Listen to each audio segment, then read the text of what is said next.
Hi, everybody, and welcome to the Mind, Body, and Soul television show coming to you live from our Internet TV studios here in Denver, Colorado. And we are also streaming on YouTube Live as well as Hangouts and on ConsciousEvolutionMedia.com. I'm your host, Coach Steve Toth, as well as the founder of Conscious Evolution Media, now going on 10 plus years. And at some point here, I'm going to stop counting like McDonald's. And we have a wonderful guest with us this evening, joining us from a place where the kangaroos are running absolutely wild. And her name Not is so much in my backyard. Her name is Maggie Wild, and what a great name. And Maggie is a hypnotherapist and also an NLP practitioner and many other things that we're going to find out on the show in this conscious hour. But let's kick this off with, if I took away those titles, Maggie, the ones I just mentioned, and any other titles anyone has ever called you in your life, if I stripped you away from those titles, what's left? Who is really Maggie Wild?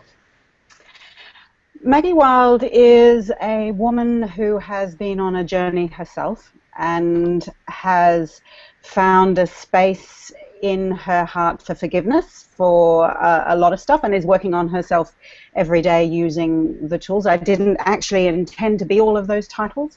I had no desire to be a therapist, no desire to act or intention to actually help anyone when I started out in this journey. I actually started out to help myself. I was probably my worst client scenario, if you could imagine that. Your worst coach, right? Yes. And for me, this whole journey was about fixing me. And as it happened and as I progressed, people seemed to notice a difference in me. I was a pretty messed up chicky baby in my teens and 20s and 30s. And as I progressed through those decades, wishing I was always better than I was in the next decade, it just seemed to get worse. And eventually at 39, I had a stroke, and that was my big wake-up call. I'd had many wake-up calls on the way that I hadn't listened to, but it took a very serious stroke and a coma to actually wake me up and realize, you know what? I needed to use these tools on myself. I was already a therapist. I was already working with people and treating people, but I had never really taken them seriously and used it on myself. I'd always used it to avoid working on myself. So for me, it's about walking the talk. That's who I am. That's fantastic. I'm actually the same way. It's kind of interesting that we attract each other. This continues to be proven on this network that everybody that comes to us and we go to them, we have a lot of things in common. We are different, but at the same time, a lot of our journeys they are different, but they have a lot of commonalities. The same thing for me. I took on a couple of bad addictions, and that took me down to a point where I just had to say, hey, guess what? It's either I die or I wake up, so I chose to wake up. So, and you chose the hardest option, but the easiest option, which is delicious. Yes, it is. Yes, it is. So that's fantastic. And I actually love the theme for this evening is really how to unzip the fat suit using your mind. And I love this theme, and I love the subject. I actually been involved as a moderator on our network and also on cable TV as well as PBS on a show called. It's actually about the New Health Conversation TV, and we've been at it for 2 years, and I learned a lot. I learned so much that I cured myself from diabetes 2. That is fantastic. Recently, I became free just a couple of weeks ago, and I lost probably over 46 pounds. Congratulations. So, yeah, thank you. So the reason I'm sharing this is not necessarily to show myself off, but I would want you and also the viewers to know deeply that this is possible for everybody. It is possible for absolutely everybody. I can't even begin to describe the the average people who don't believe that they're ever going to be able to do this, that come and realize how powerful their brain is and how powerful their mind is. And once they get their thinking right, once they get their emotional reaction to their thinking right, and then they can have the influence to change their body. And, you know, I use my example like you've used yours. At 21, my headspace was so bad in my teens and my childhood that I created these multiple autoimmune diseases, like diabetes. I created a disease called lupus and multiple other autoimmune diseases on top of that, so it was all exacerbated. And for 3 decades, I was at war with this disease and at war with my body because of it, therefore at war with my thinking patterns, with my emotional patterns, and I spent 3 decades in and out of hospital with kidney failure, eventually leading to the stroke. And I gained and lost, you know, huge amounts of weight during that time. I used addictions to food, addictions to sugar. I dabbled with addictions to other things as well through my teens and 20s. And it was all on a self-spiral downwards. And for me to find that space, there was part of me in each of those decades that knew that there was something else that was possible. But I just couldn't bring myself to find the courage. I didn't know how to start. And so for me, it was about using these tools to overcome the disease as the first step, to actually gain my life back. I was on my deathbed. I died numerous times that day of the stroke. I had grand mal seizures. My heart stopped. They resuscitated me. And for me, this was about, I either wanted to live or die. Yeah. And I had, like you, I had a choice. And I either wanted to surrender to live or surrender to die. If that's what was meant to happen through the universe, if that's how it was meant to be, I surrendered to it rather than fighting the disease anymore. And through turning that around and just training my brain out of the attachment to the disease, out of the secondary gains that were coming from the disease, and out of the secondary gains that were coming from the comfort eating and the emotional eating and the stress eating that was going on for me, I was able to repair my body. When I have blood results now and when I have regular MRIs because of the stroke, I am sensible. I manage the system well. But everything is back to normal. My blood results come back normal. My kidney results come back normal. And, you know, I was at stage 4 at one stage, which was one stage away from permanent dialysis or a transplant. Wow. So I understand exactly where you're coming from there. It is the average person can learn how their brain works, learn how it influences their body, and that whole mind-body connection is real. Every layer of science will tell you now that it's real. We just need to learn how to take the science into real life strategies that you can use every day. So let me thank you for sharing that, Maggie. But here's the thing that I would like to focus on a little bit. So you and I both know that the dieting industry is a multi-billion-dollar industry, and I've been talking about it for years, and it's almost like talking to the wall. Yeah. Because people are not hearing. They continue to go into their pockets and into their wallets and take the credit cards and take the cash and keep wasting their money and energy on these fads, and it takes them absolutely nowhere. Well, it does take them somewhere. It takes them deeper into the guilt, the shame, the blame that they failed again. Well, a lot of them get to lose some pounds, and they get to gain it all back plus. Yep. And there's a reason why we'll talk a little bit throughout later on today. We'll talk about what's actually happening in the brain when we use our default mechanism, which we're going against every part of our default mechanism to lose weight. Because if the default mechanism has learned it's safe to be overweight, it's safe to be an emotional eater, it's safe to reach for chocolate when we're upset, it's safe to punishing ourselves or reward ourselves with food or alcohol or drugs or whatever it is, then to lose weight in those traditional methods, we've got to use willpower and we've got to use the stress response to deny ourselves things. And so we're actually not fixing the default wiring, we're just actually putting it on hold, and then the minute we stop counting our calories or kilojoules, the minute we stop working towards the outcome or following the plan or weighing and measuring the food or going to the gym 20 times a day, then the default wiring steps in and says, see, I told you that wasn't safe. Now come back to me. Come and have the chocolate. You'll feel much better. Come and have the wine. You'll feel much better. Yeah. And that's what we're dealing with. How do we change the default wiring permanently? Yeah.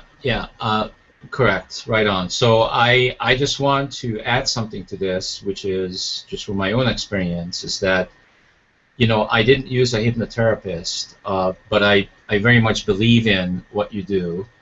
I basically chose to become awake and conscious. Yes. And the reason I'm mentioning that is because I'm somewhat biased to that, and and a lot of people, you know, are not able to become awake and conscious, and which is unfortunate. I wish I had, you know, the solution for that, but I don't. So I keep putting out these messages and broadcasts everywhere I can, and so I see your passion and your way of providing this solution to people that are not even open. See, I believe just from my own experience that in order for us to become awake and conscious, we have to have an open mind. And most people do not have an open mind. They already know how things are. It's true. They know what they should be eating. They know what they should be doing, but they're battling against that. And then in addition to that, Maggie, the doctors are telling everybody that all you got to do is eat right and exercise. Well, good luck with Absolutely. that. Well, good luck with that, because that message has been out now for several decades. And how is it working? And it's not even, that message is there not just with weight, it's there for many other areas of our lives, but there are subconscious programs that operate that cause us to battle with what we know we should be doing. And that's really, I'm on the same wavelength as you. I may have trained in hypnotherapy, I may have trained in psychology, I may have trained in many other areas, but I don't actually use just those skills. For me, this is about looking at how to step back from the emotional attachment to the numbness of not knowing how to fix it and realizing, you know what, there are very simple day-to-day strategies that you do at home. You don't even have to use the word hypnosis if that doesn't resonate with you. This is about brain training. This is about training your brain to become awake, to become aware, to make conscious choices whilst you're training your brain with a new default program, a new default wiring that says, I take a deep breath when I'm stressed instead of reaching for chocolate, or I drink a glass of water when I'm stressed after work instead of reaching for the second glass of wine. Got it.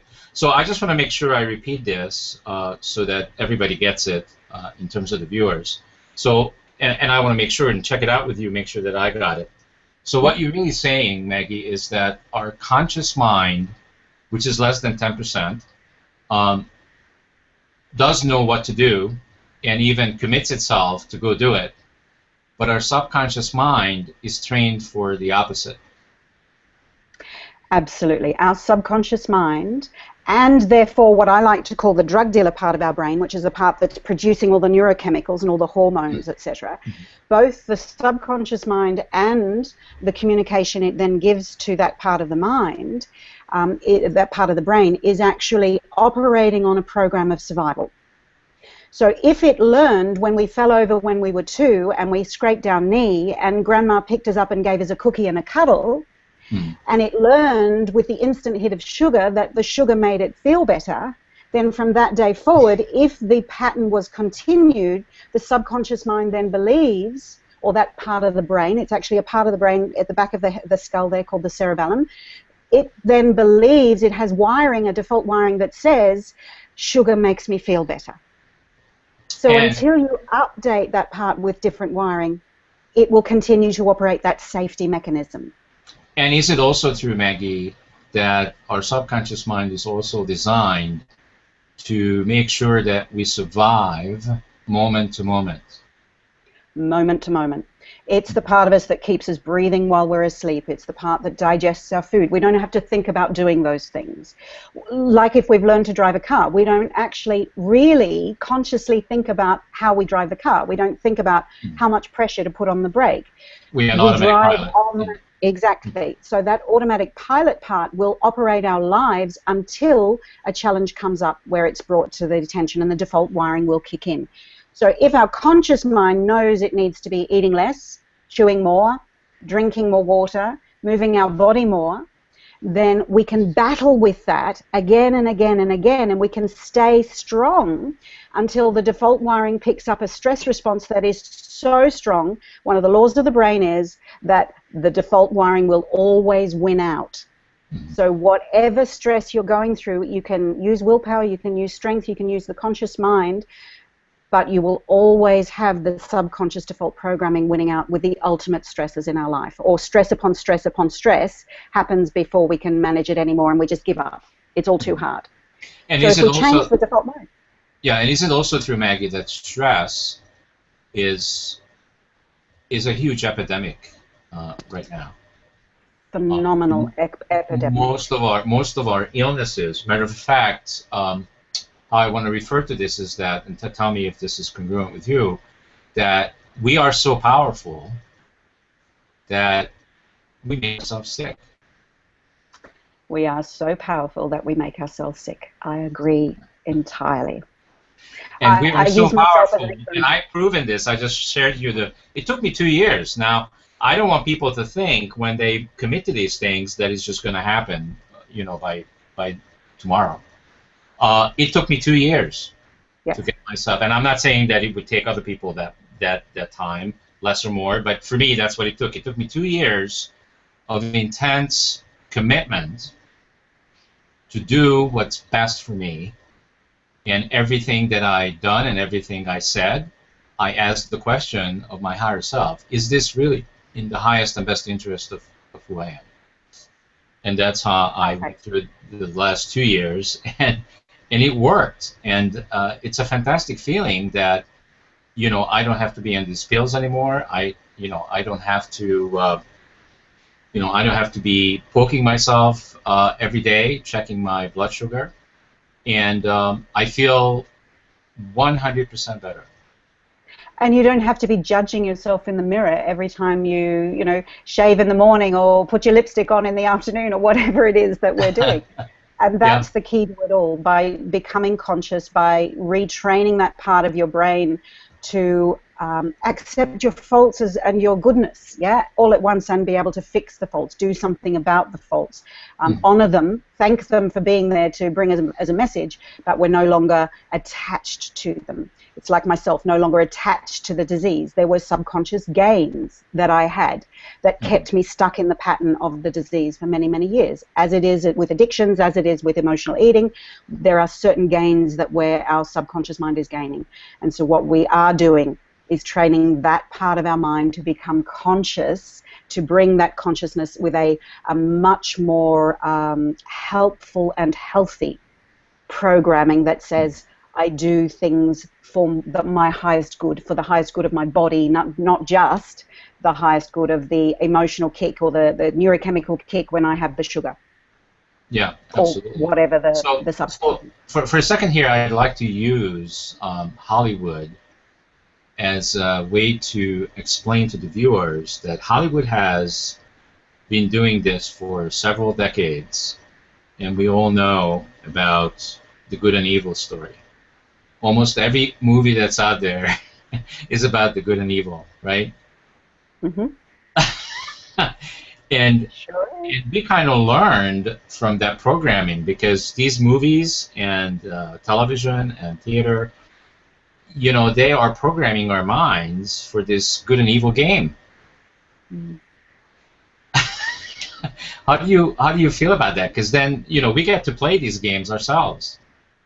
And it's true, because we've got the angel and the devil, I call it the inner critic and the inner coach. We've all got an inner coach. We've all got, whether you call it higher consciousness, whether you call it God, whether you call it your guides or spirits, whether you call it your soul, we've all got a part of ourselves that can coach ourselves to success. You're living proof of that, okay? But because of that programming, we've also got the programming of the inner critic, who is the devil versus the angel on your shoulder, the good versus evil that Hollywood has taught us. And so if we can always be looking at our inner critic, our inner coach, and being curious about our inner critic, being curious about that devilish side that wants us to have the extra cookie or have the extra glass of Coke or have the extra glass of whatever it is that we're having, and be asking our inner coach, how do we solve that instead?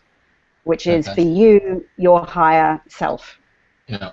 So I wanna let the viewers in on something, and you, not that this makes me very special because I'm not as this, is that inner critic that I used to have is pretty much gone. Yeah. And I don't have the dialogue and the conversations in my mind. I'm just able to focus and be with people and be with myself as fully as possible. Not to say that once in a while I Yep. don't have stuff occur, but at least when it does happen, I know it's happening and I know how to manage it. I call that the phantom fat suit if you're looking at it in weight loss terms, or if you look at it in say, a drug addiction term, the phantom drug addict. If you Yeah, cut off a limb, the neural pathways in the brain are still active. They're still there. They still fire. yeah, yeah. And so It's not. you I can don't think it's still ever have going to the disappear sensation. completely. Yeah, Exactly. But your inner coach wiring or your higher self wiring is now so strong that it can recognize that inner critic phantom and recognize it as that, just simply the old part of me that doesn't do that anymore. And how curious it is that it's still there occasionally, but I don't need to react to it anymore. That's yeah. beautiful. Right on. So let's help. Let's touch, move, and inspire as many people as we can on this Yep. show about what are the things that people can do to get on this journey. Firstly, I suppose the biggest one is to do the inner critic versus the inner coach. Every time, I like to call it the emotional eating detective. Yeah? So you Mm-hmm. become a bit of a detective. You become curious. There are 3 C's to being a detective. One is curiosity. So instead of becoming emotionally attached to, oh my God, here I go again, I'm never going to get rid of this habit, why am I here again, this is frustrating, we're going to become curious about it instead. So it's like floating above yourself and witnessing your brain doing all of this wiring, firing, going old pattern, old pattern, old pattern. But we're just going to be curious about that and go, you know what, that's not me. That's just wiring. That's just an old default program operating in my head. So I'm going to be curious about it, be amused about it. Isn't that interesting? Mm-hmm. Then we do something like a little mind rehearsal technique where we might cut the ties. That's the second C. So we might imagine the food that we're attached to and that we're being triggered to eat attached to the emotion, and you just imagine cutting the tie. So you might imagine a big pair of golden scissors or something that you're going to disconnect the link between the two. And then you ask your inner coach. So that's the third thing. You would coach yourself out of it. And you ask your inner coach, what would I do or say instead, or what would I choose instead? So I suppose one of the biggest keys is to begin to detach from the emotional attachment to the failure, to the here I go again, to the blame and shame part, and just learn the curiosity of those patterns as wiring in your brain firing. That's all it is. Yeah, yeah, that's It's not fantastic. some great devil. So here's the good news, yeah, for everybody is several years ago I used to be a Diet Coke and Sprite junkie. I remember days when I might have drank 2 liters of Diet Coke or Sprite, and it was still not enough. Like I wanted more. And what's interesting is that all these things are very addictive, including I used to be a fast food junkie. And I haven't touched pop for 2 years. I don't even feel the need to drink it. People can drink it in front of me, and I couldn't care less. It doesn't make any difference. I drink water, or I drink some iced tea, and that's about it. And I'm fine, and I'm not missing it. Same thing with fast food. Today, fast food actually turns me off. It makes my stomach turn. And I suppose that's another strategy that we can offer people as well, because what you've done is you've begun to listen to your body. Yeah? Our Yeah. body has every emotion, every experience, every perception we've ever stored, experienced in our life is stored as an emotional cellular memory, if you like, in the body. And so when we start consulting our body more, consulting our stomach about how I'm going to feel after I eat this or after I drink this, the body, even if you are still addicted to it at this stage, your body's going to give you a message that it feels heavy or it feels lethargic or it feels uncomfortable. And just by tuning into what your body's going to feel a half an hour after eating or drinking it, you're less likely to produce the neural pathways that are going to make you crave the food. So the cravings will begin to diminish and the choices will be getting easier and easier. So I suppose that's another strategy that I would suggest to people, is become more consciously aware of their body and their body's responses to food. If you have had a bit of a pattern where you do drink lots of pop, or you are a bit of a carb or a processed food fanatic. Well, I completely cut it out. Carbs are gone from my diet because it's very bad for me. You know, I know that carbs are very bad for me. But people that are still attached to them, they may know they're really bad for them. And they may know that the minute they eat them, they feel uncomfortable, they feel heavy, but they're still doing it. And that's that default wiring at play that needs to be interrupted. So one of the things to do is to start tuning into the body about how they're going to feel after that default wiring, how they're going to feel after that default wiring caused them to eat that food. Is their body going to feel heavy? Is it going to feel bloated? Is it going to feel achy? Is it going to feel so full that it wants to burst? Is their brain going to then be tired and lethargic?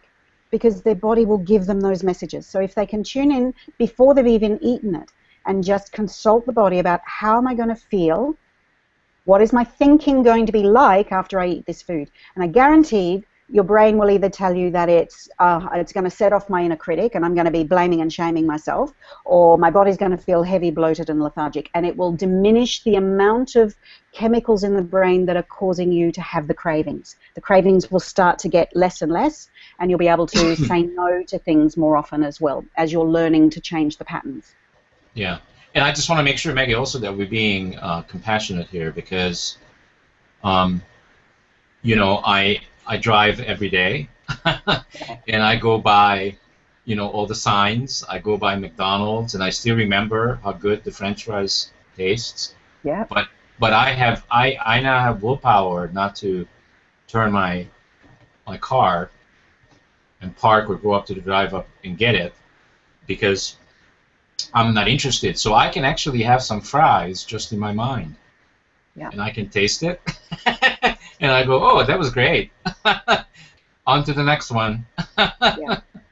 And you're being compassionate to your body. I suppose that's where, you know, the main thing for me was about a lot of the disease that eventuated a lot of the addictions that I had to food, etc., were about a lack of compassion for my body, a lack of being able to witness what those things were doing to my body. And, you know, with all of us, that can often stem from lack of self-worth. And certainly for me, that was where it was coming from an earlier program of around, you know, lack of self-worth and lack of trust in myself and lack of trust in others. And so when I became passionate and compassionate about my body, and passionate and compassionate about the health of my body, I was able, like you, to make better choices willingly, yeah, to drive past those habitual problem areas and problem foods, etc., without having to go in anymore as well. So yes, I agree entirely. The compassion is a huge step. And let's also make sure that we communicate this clearly, that there's no quick fix. Okay, it's like, you know, when people say, you know, I want to get a six-pack. Guys always want six-packs so that they look good. And you don't get those easily. You got to work for it. So, I just want to make sure that people understand that, and that's really what the marketing has done in this country and others. That there's very good marketing and psychology and words that we use in marketing that are very powerful. Promises and hope. Hope is one of the biggest con. I agree. I think that is being used. That people hope that if they sign up for this or sign up for that, and even after people trying 10, a dozen, 15 different programs, they still don't believe it, that it's a con. They're going to go for the 16th. Because they still hope.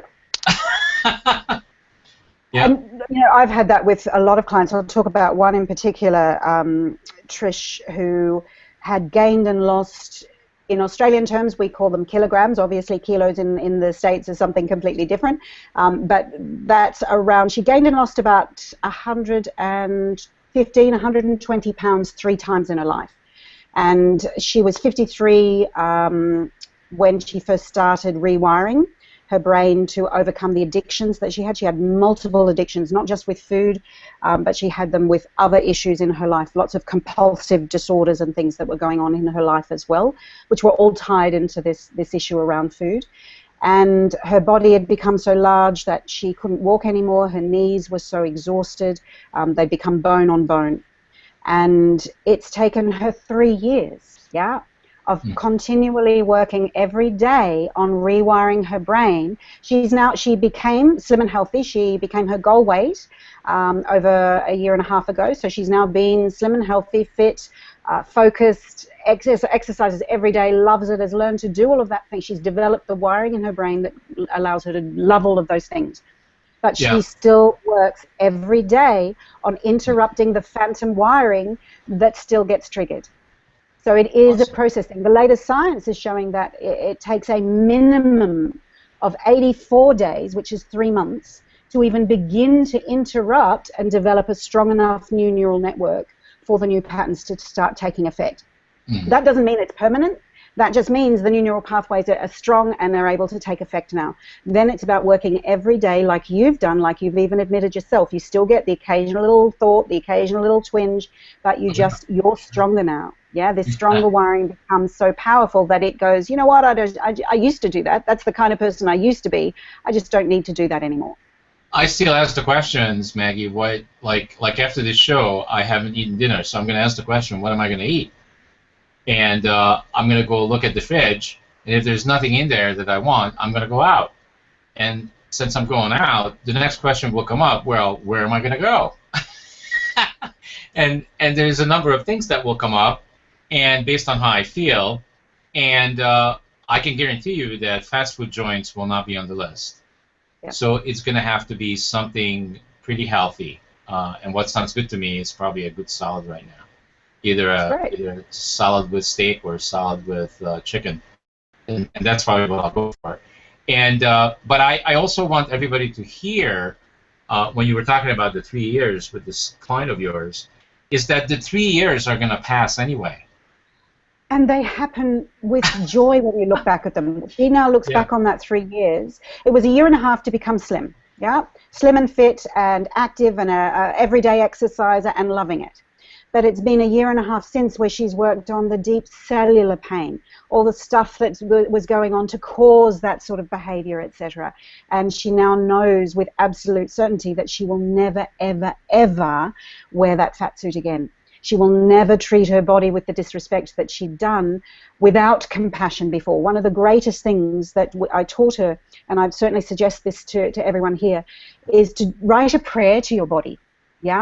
Get to know your body again. Get to a lot of us have disconnected from our body, and when we look at it in the mirror, it's because we have to, and we've learned to hate it or diss it. We put it down. It's never good enough. It's not the right shape. It's not the right lumps and bumps here. Whatever it is that we're always telling it with our inner critic mind that it's not good enough, and we assume that therefore that's who we are. But we are not our body. We are not even our brain. We are this witness beyond all of that. And if we can help that witness become more active and proactive in our life and listen to it more, it's got all the wisdom we could ever want for ourselves to help us switch off the unhealthy parts of the brain that have been causing these programs. And we begin to think that's who we are. We begin to think we're these unhelpful behaviors. We begin to think we're the kind of people that's addicted to this or addicted to that. But we're not. We're the witness. And the witness is the one that can help us get out of it. But we just need the right strategies and persistence, exactly what you said. You've got to be willing to do the work every day, and I suppose that's where what I specialize in is taking really complex scientific stuff that seems impossible to bring into our lives, and I look at how do we translate that into a very simple technique that we can do on a daily basis that's affecting the 3 areas of the brain that we need to in order for change to happen. One of those is if you held the brain in the surface of your hand, the outer cortex of the brain is where we do all our conscious thinking. That's where, until our new patterns have been developed, that's where our cravings are saying, come on, just one more, oh, you're not good enough, or any default wiring that's been firing that's causing us to feel bad about ourselves. The other is that middle part of the brain, the limbic system, the pharmacist or drug dealer part of the brain that's producing all of the chemicals. We need to train that part of our brain too. So there's specific things you can do that if you look at it on a scientific level, you go, oh my God, that's way too complex. But if there are simple things you can do, such as the asking the inner critic, the inner coach instead of the inner critic, that's working on the cortex of the brain. It's interrupting the neural pathways. Yeah, so they're very simple strategies you can do repetitively every day to interrupt what's not working, lay the foundation for what needs to work, and rewire the permanent part of the brain that where the default mechanism becomes the joyous, confident, loving, compassionate, healthy you that chooses healthy options and smaller portions because you want them and deserve them, not because you have to anymore. Yeah, right on. And I also learned, Maggie, that this is like directly connected to how much we love ourselves. So 2 years ago when this came up for me, it basically was in my face, and I said, so this is really not acceptable. I cannot be the founder of this network and show up like this. This just cannot be. It's a complete being out of integrity. You know what I mean? It was like, because of what I do, it called me to be this healthy person. It's like that's just so clear to me that that's what I need to do next, because obviously I've gotten this far, and now, you know, I wasn't, and you know, in a way this network is a laboratory, and I've been part of the laboratory. I've been the chief rat, and I listened to, you know, 8 years of positive stuff. I mean, can you imagine the 15 plus thousand shows that I have been involved in? And that's all positive messages. Yeah. And I said, okay, so based on that, you know, positive messages are great, but that's not the ultimate answer. That's only part of the answer. And then because we can get all the positive messages, but if we don't walk the talk, like you said at the beginning, none of it matters. Because, you know, I just think, okay, so how many books have we written on diet or on being an alcoholic? There's no lack of books in libraries, and libraries are free. So how come we have still all these overweight people and we have all these alcoholics? Isn't anybody reading?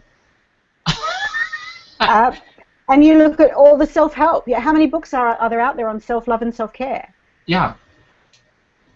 Thousands upon thousands of them. Thousands. And there are still so many people that don't like who they see in the mirror, don't like their habits or behaviors, blame and shame themselves for things they haven't done or have failures they've had in the past, and who are still attached to the victimness. And I don't mean that without compassion, because I was there, yeah?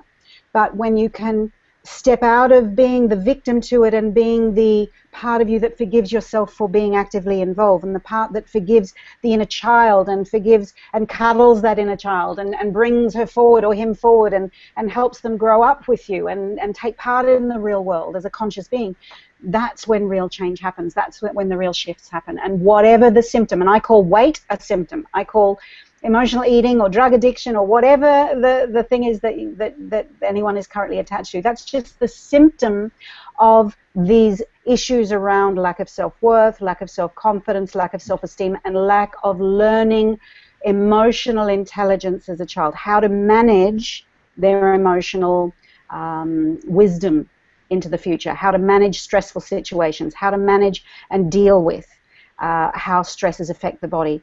And, you know, we're educated nowadays. We aren't taught as children, unless you go to a very wise school that is, you know, out of the box.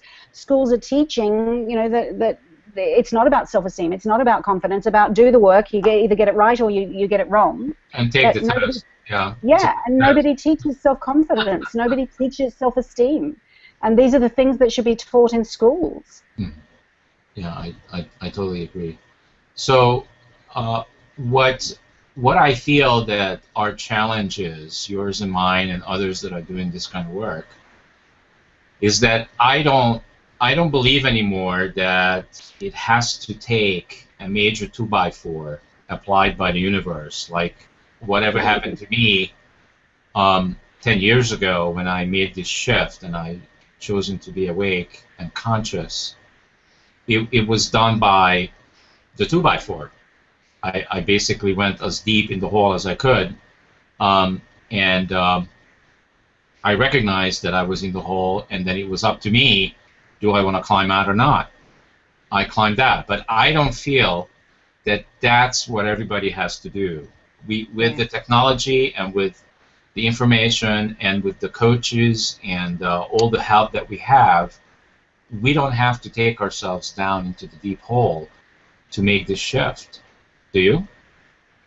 Agree entirely. I was the same. I call it you call it a deep hole. At a 2x4, I call it a steamroller. It took me about Same thing. 5 steamrollers. Yeah, Yeah. kidney Yeah. failure, heart failure, stroke, death, near death. It took all of that, and I still didn't hear. Yeah. Yeah. So Yeah. the thing that I try and help encourage people to see is that please don't wait for the steamroller. Please don't wait for the 2x4. When you learn some very simple things that you could be doing on a daily basis to just repair a little bit, yeah? A little bit today, a little bit better tomorrow, a little bit better the day after. As long as you're moving forward, you don't have to wait for the 2x4s or the steamrollers anymore, yeah? You Yeah. can Absolutely. actually take hold of this today. You can begin to just laying the foundation of self-belief, laying the foundation of self-care, laying this foundation of consulting your body about its choices, of looking in the mirror, and when you hear the inner critic, learn tools to switch it off immediately so that you can activate and replace it with an inner coach thought straight away. So it's, the brain doesn't understand the difference between real and imagined. So if you keep telling it every day that the body is fat or the body is useless or we'll never succeed or we're never going to keep the weight off or here it goes, another diet. If we keep telling the brain that, the brain just simply says, yes, Okay. sir, how can I help? What can I do to help keep you there? Oh, I know. You used to like chocolate. We'll make you want more chocolate. That'll help. Yeah. But if Maggie, whatever we are unwilling to handle, will handle us. Yes, exactly. It's so true. But if you recognize those and be, like I said before, a bit curious about it, instead of the blame and shame and succumbing to it, then you can actually call in the higher self, the inner coach, whatever language you want to use around it, and find an alternative statement, image, picture that you can give the brain, and it will simply say, yes, how can I help you do that too? And if you Awesome. keep doing that more often, yeah, it doesn't mean you have to be perfect. It doesn't mean any of us are ever going to be perfect. Like you, I still have inner critic thoughts that pop in. I still have the odd occasional craving for this or craving for that. But now my default program is I stop, I pause, I ask my inner coach instead, higher self, inner coach, what would I do instead? The healthy me who isn't that anymore, isn't that old behavior anymore, what would I choose instead? What would I do instead? What would I think instead? What would I feel instead? And my thoughts would be, I care about myself. My emotions would be self-love and self-acceptance and joy and compassion. Yeah, and my Yeah. choices would be a healthy salad instead of the fries. In other way to say it is that we're in control now, and we are Yes, being responsible. yes. Totally responsible to ourselves. It's a big deal. And It's a big deal. it's a huge deal. It's a huge deal. And I talk about it in those terms as well. I say that once we become aware that we want to change, once we become aware that the fear of staying the same is no longer as stilting anymore, no longer as stagnant anymore, that we can actually start to see maybe there is something we could do, then it's our responsibility as conscious beings to do what we can do to change it. Because it will have a ripple effect on our children, on our children's children. The more we change, the more we become responsible to ourselves, then it will have a huge effect on the people that we love. Absolutely. Let's talk a little bit about what I find one of the most difficult things for people to be with, and that is silence. Mm. Americans, and of course I don't want to generalize, but a very large percent of the American population, and I don't know how it is in Australia, although we do have a cast member that's from Australia, but I don't know how it is there. Uh, I know here um, it's almost impossible. People are basically saying, "You want me to be quiet?" I don't know how to do that. And they don't, because their brains have been just programmed to be so busy. So even if they're still for a moment, the brain is still very, very, very noisy. Mhm. So what could you suggest to our viewers that may help them to quiet their mind and also be able to, not be able to, because everybody's able to, it's for people to actually maybe sit down with themselves once a day and just be with themselves and go inside. Yes. Definitely the going inside, being willing to go inside, and some people are actually frightened of that. I certainly was. I knew for many years before the stroke occurred that what I actually needed to do was to go and be by myself. And I was terrified of it, absolutely terrified. I avoided and avoided until the stroke happened. And after the stroke, I actually took myself off to the mountains for a couple of weeks. I took myself somewhere where there was no electricity, where I didn't have, I couldn't plug in my laptop, or I couldn't listen to television or have a telephone or have a cellular there or anything. And I just wrote. I was with myself and with my spirit, and I just wrote. And I actually, for the first night, I actually cried because I just I was so terrified of the silence and so terrified of what I call the empty syndrome inside me that I actually called out to the universe, to God, to whatever language you want to use for that. Show me the emptiness inside me. I'm not afraid of it anymore. If I have to face that emptiness to see who I really am, I'm willing to do that. And it was terrifying. It was absolutely terrifying. But when I saw it, it was complete peace. The emptiness was actually peace. The silence was actually peace. It was softness. It was my muscles in my body softened. The soul softened. Everything just melted inside me. And it was peace. It wasn't fearful. It was peace. It wasn't hatred. It was peace. It wasn't resentment. It was peace. It wasn't anger. The silence was actually peace. And so what I would suggest to people is, I again waited for the steamroll, is to not do that. Just spend 5 minutes a day. If your mind is too busy to find some space right now, then just spend 5 minutes a day writing. Turn your phone off, turn Facebook off, turn your laptop off, turn everything off for 5 minutes. Just give yourself 5 minutes a day and just write what's going on in your head. Just spill it out onto the page. The more you spill it out, don't then read it and then hash over it and go over it. It's not about it becoming your next bestseller. Yeah, this is about you creating space in your brain. When you get the busyness out, it leaves a bit more room for space tomorrow. A bit more busyness out today, more room for space tomorrow. Your brain then feels heard. Yeah. Fantastic. That's certainly something I would suggest. It certainly helps with me, and I still to this day, I don't journal for any other reason than to let my brain have some peace. Fantastic. So let's talk a little bit about the Unzip the Fat Suit Using Your Mind book that you've written. Tell us a little bit about, well, I can pretty much tell why you wrote it, but how is it going to help people when they purchase it and read it? Well, it comes with a set of 13 brain training audios, so it actually comes with that whole package.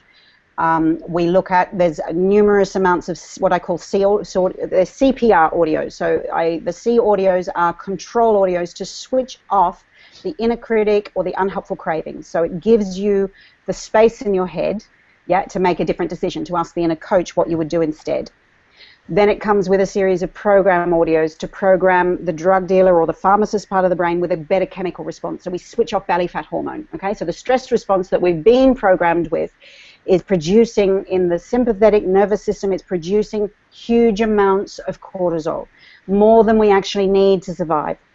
And cortisol is renowned for being the belly fat hormone. It's going to slow the whole process of weight loss down. It's going to keep the body storing fat because it thinks the body is dying with all of this stress, and it produces the fat, stores the fat in order for it to actually stop the body from aging, basically. But in effect, we store too much.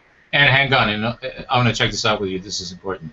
And it's also my understanding is that our system is designed in such a way, like if our system was working, our internal system was working 100%, we wouldn't need to go get any drugs because it can produce everything that it needs to take care of any need that it has.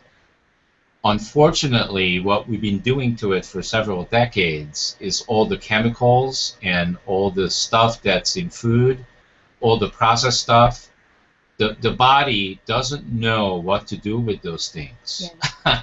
And so, because it's so busy trying to keep us alive, including our immune system. I mean, our immune system is primarily responsible for handling all this, but guess what?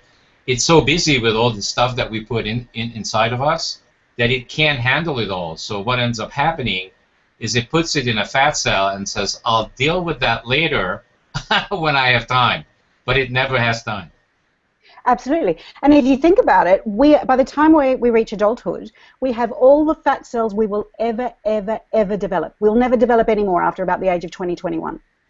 But what happens is those fat cells can grow in size maybe 10, 12 times. They can increase in size. Wow. So when we know that we're never going to produce any more fat cells, we're just going to expand them, then the more stress we're under and the more cortisol we're producing when we don't actually need that amount of cortisol, then the body, the subconscious mind will store it in a fat cell because it thinks it's protecting the organs. There's nothing else it can do with it. Yep, and all of that other stress is causing the organs to age. Yeah, the body's becoming acidic. It's causing the body to age, and so the fat cells are where that toxic mess goes, as well as our toxic unprocessed emotions as well.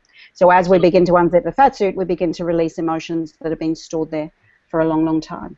So Maggie, we should probably mention that at this point that it would be highly recommended by the both of us that when people go to the store, stop going to the aisles, because there's nothing in the middle aisles that's good for you. It's all processed food.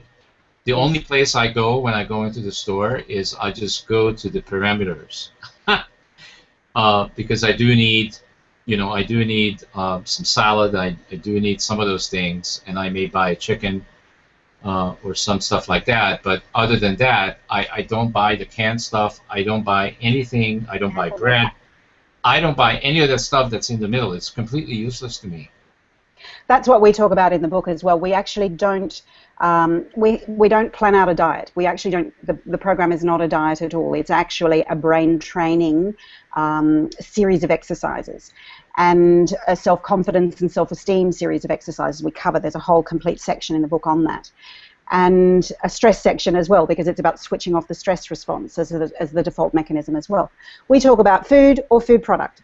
So in all of the suggestions we're giving in the audios, in all of the suggestions we're giving in the book, it's simply if it's grown from the soil, if it's grown on a tree, if it's a healthy natural protein, then it's food. It's life source. It's life-giving. It's sourced, yeah, from life.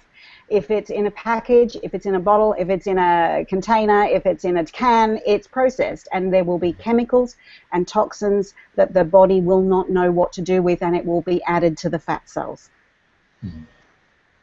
Yeah. And so all the suggestions in all the work is just simply about smaller portions, less of it, less often. Doesn't mean to say you'll never have a chocolate again. It just means you'll be so compassionate towards your body once you've actually trained your brain this way.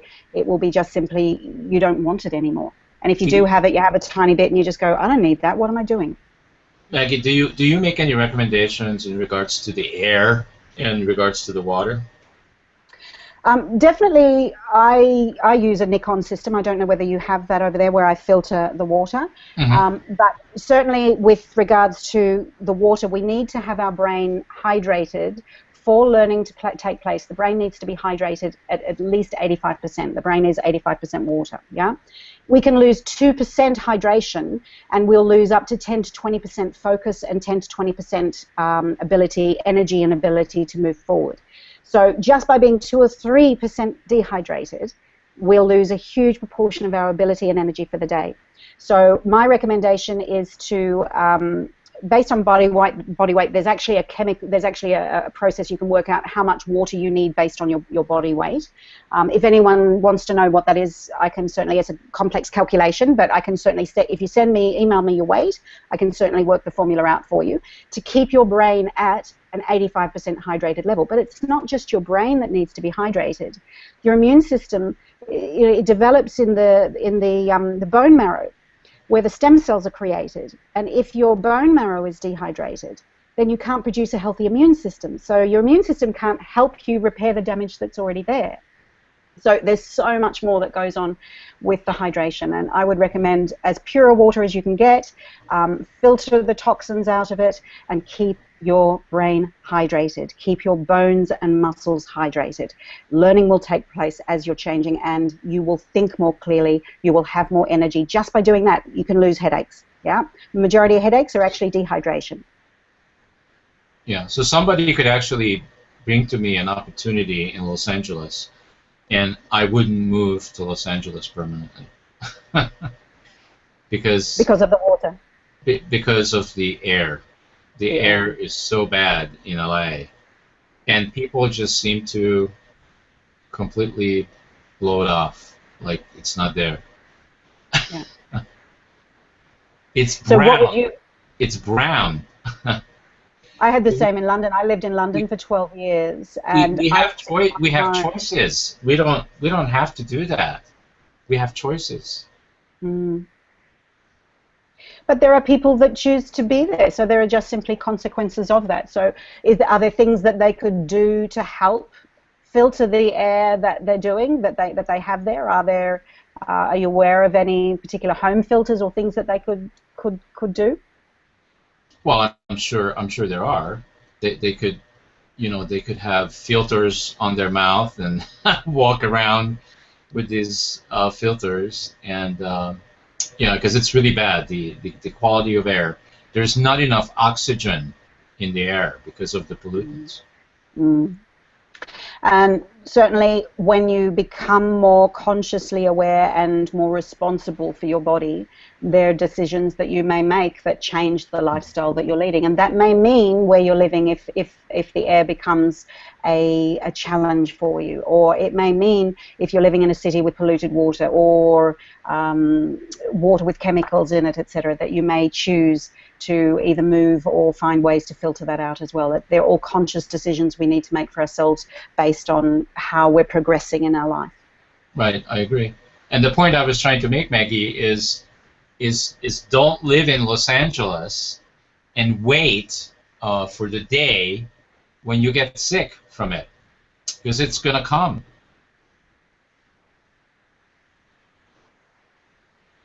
I've only been to Los Angeles a couple of times, so I'm not long enough to gain any sickness, but I can't comment on that personally. I mean, you probably heard about China. China is having this problem right now. Their air is very, very bad because now China is able to afford cars, and they used to travel with bikes. I mean, I was in China for about 3 weeks a few years back, and that has completely changed.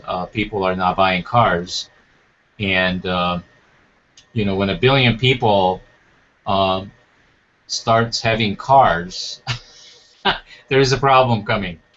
There's a big problem coming. You don't even need to go there to know that that's going to be a problem. And an unintended consequence. Yeah. That was one of the reasons I shifted back to Australia from London. I lived in London for quite some time, and I used to study right in the heart of London.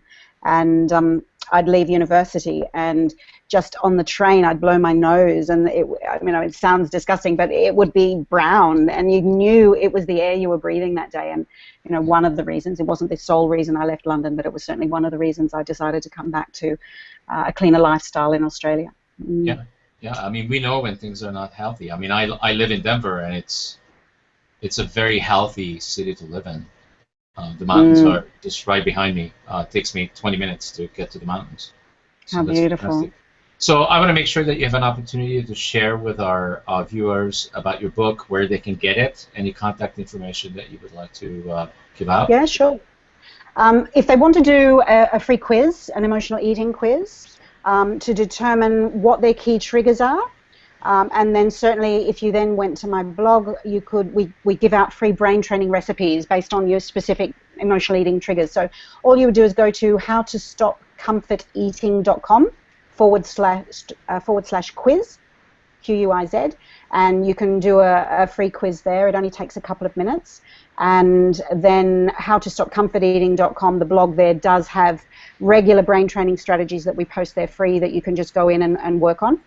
If somebody wants to find out more about the Unzip the Fat Suit book and program, you can do the home study program, which we're doing a special little Conscious Evolution Media offer today for, where if you went to howtostopcomforteating.com / conscious, you can get the home study package there. Instead of $147, you can get that for $97. And it also includes all of the audios, all of the brain training techniques. It also includes 4 weeks of online training, the links to the videos for the online training, and a live webinar. There's a special there for the next 72 hours. People can get a live webinar with me where we'll do some therapy, where we'll actually do some work on the specific stuff that's going on. So that's at howtostopcomforteating.com / conscious. Fantastic. Maggie, you've been absolutely fantastic. The hour flew by. The conscious hour was 5 minutes. That's a true sign that the brain is changing. It is very easy to be with you and to dialogue with you about these very important subject matters. And I think, I feel that hopefully we have touched, moved, and inspired as many people as possible. I'm going to continue to do that on this network, and I release all my attachment to that outcome. But we're going to continue to bring this programming to as many people as possible. And I just want to remind everybody that the more you watch our shows on YouTube, the more the possibility that they get up to the top 10 every month. And the top show each month will go to PBS, public television, over 100 million eyeballs. I can't think of a better way to get these messages out to the public, because they need to hear them. And everything that we do here really is about education. And then it's up to everybody to make the right choices for themselves, right? We can't make them drink, but we can bring them to the water. Absolutely. And we can help them understand how easy it is once they get started. Not going to say it's going to be easy for the rest of their life. They've got to keep working, but to get started, it's actually really quite easy. Then it's a matter of saying, I need help. Awesome. Thank you so much, Maggie, for who you are and how you help people transform themselves one individual at a time. Everybody have a great evening and a wonderful weekend, and we'll see you on the network next week. Thank you so much. Thanks, Steve. Bye-bye.